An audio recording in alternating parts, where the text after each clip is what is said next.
We're back in business for the fourth day of the month of January, technically the third business day.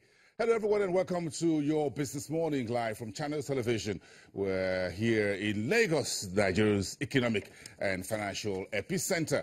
But of course, the first news round is all over what we all know about the state of Nigeria's energy sector. The Honorable Minister of Petroleum Resources, Dr. Emeka Chikwu, the head of the NNPC, the Group Managing Director, Mr. Bairu, marketers and other stakeholders today heading to the National Assembly for a hearing on the lingering fuel crisis that started in the first week of December.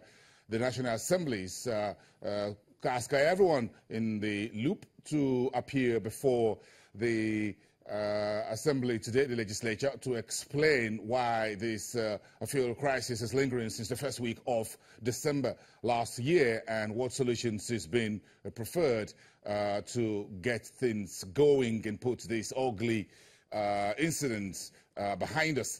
Meantime, the government and the oil marketers on Wednesday agreed to keep petrol pump price at 145 naira per litre, but the retailers are asking for incentives to cover the rising costs of doing business within that space. We don't have the full details yet. There are speculations about what incentives is being asked for. How did the government arrive at 145 naira that they had a nice handshake at the end of it all, and we will keep buying petrol at that price while we're working out whatever is subsidy or implicit cost, whatever, between them. But this is the conversation that we haven't heard the last about it. So we'll keep our eyes today covering the legislative houses working on this hearing, bringing everybody to step forward and have their say about the state of the energy sector. Let's move on. That's the petrol. On the flip side is the electricity sector. Nigeria's power system collapses twice in the last 16 hours between Tuesday and Wednesday, resulting in blackouts in Lagos, Ogun, and Ondo states because of the Extravos Lagos gas pipeline that affected thermal power stations that service those states in the southwest. But authorities say the blackout will be, quote-unquote, temporary. What's in the news this morning? We started the month, the business day, on Tuesday with the FBN Quest manufacturing data, which shows that PMI, the Purchasing Managers Index, which is forward-looking economic data, looked very decent in the month of December. Now, the Central Bank report also out this morning showing that the manufacturing or the PMI reading jumps to 59.3 in December last year. That shows a 9 straight months of growth in Nigeria's manufacturing indices. 15 of the 16 subsectors tracked by the Central Bank, according to the report, posted growth across production level, new orders, supply delivery time, and raw materials. The fastest growing subsectors within those 16 were fabricated metal, transportation equipment, as well as petrol and coal business.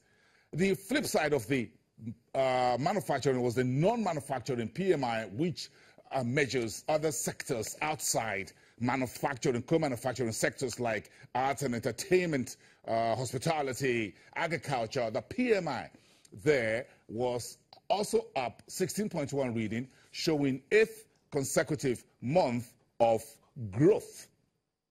And that's the story. This 15 of those 18 subsectors also post increases. The fastest growing subsectors in Nigeria's non-manufacturing, according to the Central Bank, are the arts, entertainment, and recreation. Amazing, isn't it? 18 points, that subsector, arts, entertainment, and recreation, grew 18 points between November and December last year. Construction sector also recovered from recession for the first month by 15.2. But agriculture lags by a negative 5.0. That's in the news this morning. We just put out there for you, everyone. But let's move on and check through the markets as we see the stock market back yesterday. Investors are taking note of what the Securities and Exchange Commission says about the ongoing forensic audit of the troubled energy trader, Oando. More than 12 million shares of this company was traded yesterday at the price at which it's been on technical suspension since the fourth quarter of 2016, $5.99. Let's look at the market. Yesterday, overall, we did less than $6 million in terms of a turnover. We're just tiptoeing into the brand new year. The market headline index was a little bit tepid, about 0.2% for the Nigerian stock exchange. Investors, however, continue to have bullish sentiment across the sectors of the market. Look at the numbers in terms of the index. We shifted a little bit, around 38,000. We're slightly above that, close, but that was red. We lost the 13.6 trillion naira yesterday in the new year, starting the brand new to 13.589 trillion. In volume terms, we're about 100% above the Tuesday trading level, the first trading day. So this is the second day in the month that we are looking at, and in the new year in January. 2.21 billion naira, that's about $5.8 million US dollars. In transaction terms, that was much better than Tuesday's 3,056 transactions. We did 4,366 transactions on Wednesday. So that's the midweek numbers for you. Look at the 5 sectors. Investors were very active in the banking sector, 1.22%. That index went up.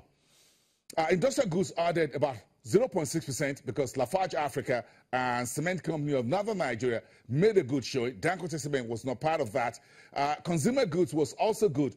Dangote Flour, Dangote Sugar, and Honeywell made some very good gains. So you can see the consumer goods about 0.5%. But you see the oil and gas was a negative 1.41%. And we're just going into that right now. Look at the big boys in the oil and gas sector dragging the markets and their own sector space on Wednesday. Forte Oil, one of the big boys, for just less than 300,000 units, was down 3.4%. Mobil Oil, now Double One PLC, lost almost 10%, 9.15%. That's quite significant. Then you see at the bottom there the market leader in terms of volume. That was Owando, 599 price, 12.522 million ordinary shares were traded. Just as on Tuesday, the Securities and Exchange Commission says the forensic audit of that company will continue this month, January 2018. That's what the acting Director General at the SEC, Dr. Abdul Zubair, said to the media on Tuesday to start the new year. Then you have Etana Oil gained 4.93 for about less than 1 million shares, but that's a small cap within that space, and didn't do much to lift that sector. Let's go to the over-the-counter market of the NESE. That's the unlisted securities market. The first trading day was a negative. It was neuter on Tuesday, the first day, business day of the year. But the second day, that market nosedive, 1.67%. Loss is 600. Index reading to the USI 594.70. The market cap shifts down to 402.51 billion naira. In terms of volume, less than 100,000, 917.65 million. A bit of a profit taking to start the new year in just 5 transactions. And finally, with the fixed income, let's just show you the activity was a little bit better on Wednesday at the FMDQ OTC Securities Exchange. We just pushed that off for you. The 4 most actively traded FGN bonds, we had a total of 5.20 billion to start, to kick off the new year for you. You can see those instruments there. You can see the volume in the I beg your pardon. The first to be 2027. I beg your pardon. That's 17th of March 2027. We just finished 2017, didn't we? Yes, that's a midterm paper. It's to be reading the first. The 17th March 2027. Then you find a long-dated 18th of March 2036, a midterm paper 2022, and another midterm July 2021.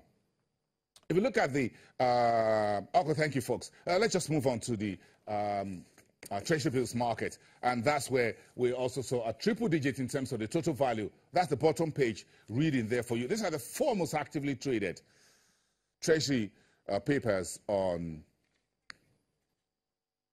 Wednesday.